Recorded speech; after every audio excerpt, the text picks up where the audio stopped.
Well, the time is finally here. It's finally time for us to start talking about those contenders that we really thought were going to shape the heavy metal calendar here in 2015. Of course, they still have the potential to do that. I'm not suggesting that they wouldn't, but now we finally get to see if all of those songs and all of that thought that we've given to this, it actually comes to fruition. Either that or if it was just, well, exactly that, a lot of thought and a lot of hopefulness. We start with Underworld by Symphony X, and this is an album that certainly was very big on my anticipated list, considering this is coming off of a terrific album that they did a couple of years back. So it's not that this band really has all of that much to prove, considering their previous album, Iconoclast, was so good. It's just the fact that these guys always have something unique to really bring to the table, and I was hoping that this would happen once again. And with Nevermore, it definitely seemed as though the band was poised to deliver us just that, although at times it did feel like it had a little too much structure to it. You know, Symphony X being a prog band, you kind of like to expect the unexpected. So maybe that's actually the unexpected. You know, you didn't expect it to be kind of that structured. I don't know. Well, let's talk about the remainder of the album. This is one that has a bit of a loose concept to it, but it's nothing that's really all of that official. It's more of a thematically link together to really kind of give everything a bit of a taste of a concept without being an actual concept disc. And this is something that really blends the idea of Dante's Inferno as well as the tale of Orpheus, which is actually a really awesome story. It's something that's inspired my own writing at times. But this is also a disc where, right from the get-go with Overture, the very first track on this album, as you might imagine, there's some references to some previous work. And in fact, the very cover is a reference to some previous work.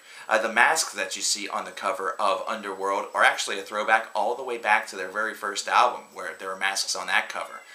But in Overture, there are mentions, actually, they're very subtle, you're going to have to listen closely to hear them, to a couple of different aspects of the Divine Wings of Tragedy. So that's certainly something that kind of incorporates a little bit of the past into it, almost like looking at Star Wars and seeing some random elements from the first trilogy in the new trilogy, or vice versa, or whatever.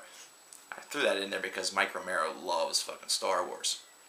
But at any rate, once you get past Nevermore and you get into the self-titled track and into Without You, which is something that a lot more people do know about, considering the single was released, you start to realize that these tracks are done more so in a very self-contained way, one where the individual tracks themselves are meant to really be the illumination point, as opposed to really trying to keep your focus on that specific theme. These are songs that are meant to really structure and really stand tall by themselves, as opposed to being something that proverbially has to link together and hold hands.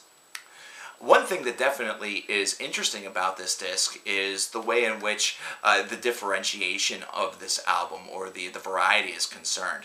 For example, in a song like In My Darkest Hour, we see really all of the best elements of Symphony X, a really awesome introductory riff, a very metal riff that's intermixed with very good lyricism as well as a terrific guitar solo and just overall good song structure. Something that you would definitely feel for Symphony X would result in maybe a 6 or 7 minute long track, but it's all been done in 4.5 minutes. It's in fact one that I could almost, you know, if radio were more bold these days, you could hear this track on the radio and you would definitely sell a couple of units based just around this song. It's just got that addictive atmosphere to it. It's really cool. In fact, I think it's actually would be a better single than Nevermore, although Nevermore's a little bit more direct. I think Russell Allen's time in Adrenaline Mob may have actually, you know, given a little bit of help whenever it comes to crafting a single like that. And considering the things I've said about Adrenaline Mob, that's basically a compliment. To Hell and Back, actually, is the song that precedes In My Darkest Hour, and it's the longest track on this album. So there's a little bit of a convergence right there. So we go from the longest track to one of the shortest, aside from the Overture. This track is more than 9 minutes in length and features just a frantic keyboard and guitar segment near its 2/3 mark that just absolutely takes you off guard and completely mesmerizes you. The lyricism on this is not necessarily, you know, Milton, either that or it's not necessarily H.P. Lovecraft, or hell, it's not even, any of the classic authors such as Dante or, Aristotle or Homer, But it's something where the message is pretty simple and it's pretty powerful in what it states. And this is something that, when intermixed with these frantic little solos and this very kind of neoclassical mixed with prog power metal that you have throughout most of the structure of this track, just really develops and crafts an excellent, excellent overall atmosphere. It's a very listenable and approachable song despite its length. Of course, for those of us who love songs of length, it's easy to just get lost within it. But for those where that's a bit more of a struggle point, this is very approachable. Whenever you get into tracks such as Swan Song, which is really, I thought was going to be the finale of this disc, but it wasn't. There was one track after it. Man, oh man, you start to recognize that all of those elements from Symphony X's past really have come back to just really make them the band that they are today. You hear all that raw power from the more recent albums such as Paradise Lost or Iconoclast, and then you also hear some of the subtleties that perhaps haven't been hinted at since the days of, I don't know, the Divine Wings of Tragedy, or perhaps even earlier tomes. This is certainly an album that really pervades and creates provocative emotion whenever it speaks about some of these different themes. Swan Song definitely feels like it has a huge, huge influence drawn from the story of Orpheus. And it really is one where I feel it's more so that walking after Orpheus has gone down to the Underworld to face Hades and try to get his girl back, and he has looked back and lost her forever. Kind of that sad, sorrowful song that occurs directly after that before he encounters his ultimate end. Overall, this is an album that, without really overbearing you with some of the concepts that are present in, say, Dante's Inferno or the story of Orpheus, really makes both ideals extremely, extremely accessible. Not to mention also, at the same time, crafts very intelligent, progressive, heavy metal music.